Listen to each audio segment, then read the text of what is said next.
দুই গুড়া motor pump, বিদ্যুৎ চালিত, এসিডিসি।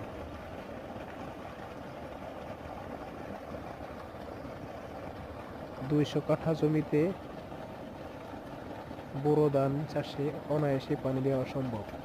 এই যে সামনের মাঠগুলো দেখা যাচ্ছে, এই সব জমিনগুলো এই মোটরের আওতায়।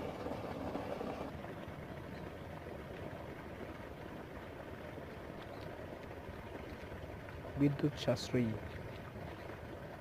অনর্গল 24 ঘন্টা চলতে পারে। কুলিং সিস্টেম রয়েছে। সামনে সবগুলো জমিন এই মোটরের আওতায়।